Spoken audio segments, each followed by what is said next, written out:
اعوذ باللہ من الشیطان الرجیم بسم اللہ الرحمن الرحیم ومن الانعام اور مویشیوں میں سے حمولتاً کچھ ایسے ہوتے ہیں جو بوجھ اٹھانے والے، وفرشا اور کچھ فرش پر لگے ہوئے۔ فرش پر لگے ہوئے سے مراد یہ آپ کو بتاتی ہوں کہ اللہ فرماتے ہیں مویشیوں میں سے ایسے ہوتے ہیں کچھ بوجھ اٹھاتے ہیں۔ کون سے؟ جیسے اونٹ بھی ہو گیا، خچر ہو گئی، بیل ہو گئے۔ اللہ فرماتے ہیں یعنی کہ بلند جو اونچائی والے ہوتے ہیں، اور کچھ ہوتے ہیں وہ فرشا اور جو اتنے اونچائی والے نہیں ہوتے، جیسے کہ بکری۔ اب بکری بھی ہے تو لیکن اس کے اوپر ہم بوجھ تو نہیں اٹھاتے نا، بوجھ والے جانور جو ہے وہ علیحدہ ہوتے ہیں۔ اللہ فرماتے ہیں اور مویشیوں میں سے کچھ ایسے ہوتے ہیں جو بوجھ اٹھانے والے، و فرشا اور کچھ فرش کے ساتھ لگے ہوئے، یعنی جو اتنے اونچائی والے نہیں ہوتے۔ کلو اللہ فرماتے ہیں لیکن کھاؤ، مما رزقکم اللہ جو اللہ نے تمہیں رزق دیا، ٹھیک ہے، جو اللہ نے رزق دیا کھاؤ۔ ولا تتبعوا اور نہ تم پیروی کرو خطوات الشیطان، شیطان کے قدموں کی، یعنی جو جانور جو ذبیحے اللہ نے تمہارے لیے حلال رکھے ہیں وہ تم ان کو کھا سکتے ہو۔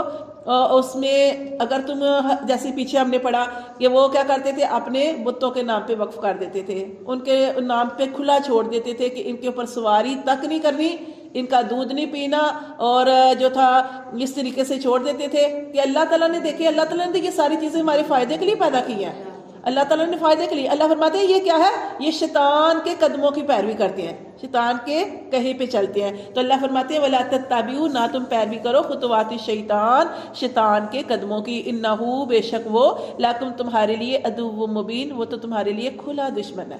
کیوں کھلا دشمن؟ پڑھ چکے پیچھے کہ اس نے قسمیں کھائی ہوئی ہیں، اس نے قسمیں کھائی ہوئی ہیں، اللہ سے مہلت مانگی ہوئی ہے کہ اللہ جب تک قیامت نہیں آتی مجھے مہلت دے، میں تیرے بندوں کو بہکاتا رہوں گا۔ کس وجہ سے؟ اس نے حسد کی وجہ سے کیا تھا، اس نے ضد کی وجہ سے کیا تھا کہ جب اللہ تعالیٰ نے حضرت آدم علیہ السلام کو بنایا، آدم علیہ السلام کو بنایا، اور آدم علیہ السلام کو بنانے کے بعد اللہ تعالیٰ نے سب سے کہا کہ آدم علیہ السلام کو سجدہ کرو، تو اس نے سب نے سجدہ کیا الا ابلیس، سوائے ابلیس کے۔ اس نے کہا میں نہیں سجدہ کروں گا اللہ، تو نے تو مجھے آگ سے بنایا ہے، اس کو مٹی سے بنایا۔ تو یہ کیا ہوتا ہے کہ اصل چیز یہ ہوتی ہے کہ اللہ کا حکم ہوتا ہے، یہ نہیں دیکھنا کہ کوئی بڑا ہے چھوٹا، جب اللہ نے جو چیز کہہ دی وہ کرنی ہے۔ لیکن وہ پھر وہ جو تھا اس نے سجدہ نہیں کیا، تو پھر اللہ تعالیٰ نے فرمایا کہ اب تو راندہ درگاہ میری رحمت سے دور ہو گیا۔ پھر اس نے مہلت مانگی تھی کہ پھر اللہ میں پھر اب تیرے بندے جو سیدھے رستے پہ چلیں گے ان کو بہکاتا رہوں گا۔ تو اللہ تعالیٰ نے قسم کھا کے فرمایا تھا، اللہ نے اپنی ہی قسم کھائی تھی، اللہ نے فرمایا مجھے میری عزت اور میرے جلال کی قسم، میرے بندے ٹھیک ہے تیرے بہکاوے میں آ جائیں گے، لیکن جیسے ہی ان کو سمجھ آئے گی وہ توبہ کریں گے تو میں ان کی توبہ قبول کروں گا۔ تو اس لیے جب بھی کوئی غلطی ہو جائے تو فوراً اللہ کی طرف رجوع کرنا چاہیے۔ اور جیسے ہم پڑھے تھے کہ ایک نماز دوسری نماز کے دوران جو ایک نماز پڑھی پھر دوسری نماز کی توفیق مل گئی تو یہ بیچ والے صغیرہ گناہ جو ہوتے ہیں وہ معاف ہو جاتے ہیں۔ اللہ نے کتنی آسانیاں رکھی ہیں ہمارے لیے، ہم کوئی برا عمل کر دیتے ہیں، اس کے بعد کوئی اچھائی کا عمل کرنے کی توفیق ملتی ہے تو وہ برائی جو ہے وہ ختم ہو جاتی ہے۔ تو اللہ تعالیٰ فرماتے ہیں کہ شیطان کے قدموں کی پیروی نہ کرو، وہ تمہارے لیے کھلا دشمن ہے۔ پھر اللہ تعالیٰ نے پھر فرمایا کہ ثمانیۃ ازواج، 8 جوڑے، من الزان اثنین، بیڑ میں سے 2، بیڑ میں سے 2 کیا؟ مذکر مؤنث۔ دیکھیے ہر چیز کا اللہ نے جوڑا بنایا ہے، جیسے میاں بیوی، اسی طرح جانوروں کا جوڑا، اللہ نے اس دنیا کے اندر جو بھی پیدا کیا اس کا جوڑا بنایا۔ یہ جو پھل ہم کھاتے ہیں ان کے بھی جوڑے اللہ نے بنائے، ہمیں نہیں، کچھ لوگ نہیں جانتے، ان کے بھی جوڑے ہیں۔ پھر اسی طرح جو دوسری چیزیں ہیں جیسے رات ہے تو اس کا جوڑا دن رات، یعنی کہ ہر چیز کا سوائے ایک کے باقی سب کے جوڑے ہیں، اور وہ ایک جو ہے وہ صرف اللہ ہے، صرف اللہ کا جوڑا کوئی نہیں۔ باقی اللہ نے اس دنیا کے اندر جو جاندار چیز پیدا کی، جو بے جان چیز بھی پیدا کی، اس کا بھی اللہ نے جوڑا بنایا ہے۔ تو یہاں پہ جوڑے سے مراد کیا ہے؟ جانوروں کے جوڑے ہیں۔ اب جانوروں کو جوڑے کو ہم کیا کہیں گے؟ اس کو کہیں گے مذکر اور اس کو کہیں گے مؤنث۔ جیسے بکرا اور بکری ہوتی ہے تو اس کو جو بکرا ہے اس کو ہم کہیں گے مذکر اور بکری کو ہم مؤنث کہیں گے۔ تو یہاں پہ 8 جوڑوں کی بات ہو رہی ہے۔ اللہ فرماتے ہیں یہ جو 8 جوڑوں کا یہاں پہ اللہ نے ذکر کیا، اللہ فرماتے ہیں میں نے تمہارے کھانے اور استعمال کرنے کے لیے اور دودھ پینے کے لیے یہ ساری چیزیں پیدا کی، تم کیا کرتے ہو؟ یہ جیسے پڑھتے ہیں ثمانیۃ ازواج، 8 جوڑے، من الزان اثنین، بیڑ میں سے 2، بیڑ میں سے یعنی جو مذکر مؤنث ہے، ومن الماعز اثنین، اور بکری میں سے 2، ان کا جوڑا یعنی کل الذکرین، کل آپ صلی اللہ علیہ وسلم کہہ دیجئے ان سے، الذکرین کیا دونوں نر، حرم حرام ہے، ام الانثیین یا دونوں مادہ، نر اور مادہ ان کو کہیں گے۔ مذکر مؤنث ہوتا ہے اور مرد عورت کے لیے یہاں پہ نر اور مادہ آئے گا. اللہ تعالیٰ کے نبی پوچھ رہے ہیں کہ بتاؤ مجھے، تم کہتے ہو کہ یہ حلال ہے وہ حرام ہے، اب مجھے تم یہ بتاؤ کہ کل الذکرین حرم ام الانثیین، کہ کیا دونوں نر حرام ہے یا دونوں مادہ حرام ہے؟ کیا حرام ہے؟ ام مشتملت، یا جس پر مشتمل ہے، علیہ ارحام الانثیین، یا جس پر ان دونوں مادوں کا رحم، جو ان مادوں کے رحم میں، کیا وہ حرام ہے؟ کیا حرام ہے؟ یہ نر حرام ہے، یہ مادہ حرام ہے، یا ان مادوں کے پیٹ کے اندر جو بچے ہیں وہ حرام ہے؟ جیسے وہ پیچھے ہم نے پڑھا، ہم کہتے تھے کہ اگر ان کے پیٹ کے اندر بچہ ہے زندہ تو مردوں کے لیے، اگر مردہ نکلے گا تو سارے کھائیں گے. تو اللہ تعالیٰ کے نبی پوچھ رہے ہیں کہ ان سے کہ بتاؤ کیا حرام ہے؟ نر حرام ہے، مادہ حرام ہے، یا ان کے پیٹوں کے اندر جو بچے ہیں وہ حرام ہے؟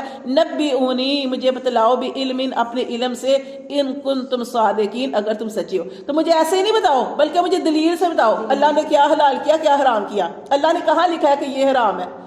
وَمِنَ الْإِبِلِ اثْنَيْنِ، اور اونٹ میں سے 2، یعنی اونٹ کا جو جوڑا ہے نر اور مادہ. وَمِنَ الْبَقَرِ اثْنَيْنِ، اور گائے کا جوڑا، گائے میں سے 2، ان میں سے کیا حرام ہے؟ قل، آپ صلی اللہ علیہ وآلہ وسلم کہہ دیجئے، الذَّکَرَیْنِ، کیا دونوں، جو ابھی ہم نے پڑھے، کون؟ اونٹ اور گائے. اللہ فرماتے ہیں، اللہ کے نبی فرماتے ہیں کہ مجھے بتاؤ، الذکرین، کیا دونوں نر حرام ہے، ام الانثیین، یا دونوں مادہ حرام ہے، ام مشتملت علیہ، یا وہ جس پر مشتمل ہے، ارحام الرحم انثیین، ان دونوں مادوں کا. پھر وہی بات آگے نا کہ کیا حرام ہے.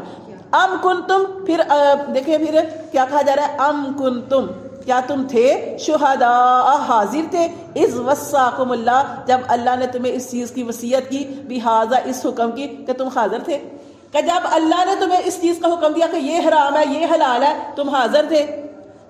فمن ازلم، تو اس سے بڑا ظالم کون، ممن افترا، جس نے گڑا علی اللہ، اللہ پر کاذبا، جھوٹ. کیا کرتے ہیں؟ اللہ کے اوپر جھوٹ کرتے ہیں اور اللہ کا نام لیتے ہیں اور کہتے ہیں اللہ نے یہ حلال کیا یہ حرام کیا.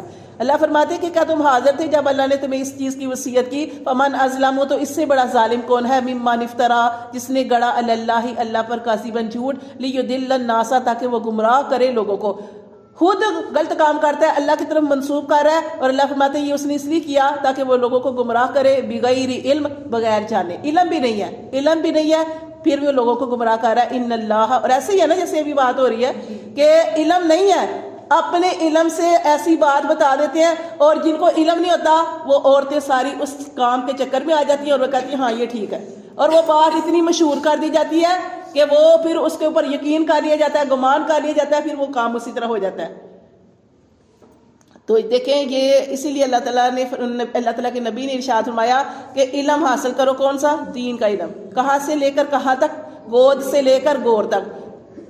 جب سمجھ آ گئی تب سے، اب پہلے تو بچہ چھوٹا آتا ہے، ماں باپ جو عمل کرتے ہیں وہ بچے کو خود ہی سمجھ آتی جاتی ہے، لیکن یہ خود علم حاصل کرنا چاہیے کہ ہمارے والدین، ہمارے باپ دادا، میری بہن کوئی کام کر رہی ہے یا کوئی بھی ایسا کام کر رہی ہے، تو اگر وہ آپ کو کہتی ہے یہ کرے، آپ اس کے بارے میں جانیں کہ اللہ کا کیا حکم ہے، یہ آپ کے اوپر فرض ہے. آپ نے یہ نہیں کرنا کہ وہ کاری، میرے تو والد صاحب یہ کام کرتے رہے ہیں، میری تو والدہ یہ کرتی رہی ہیں.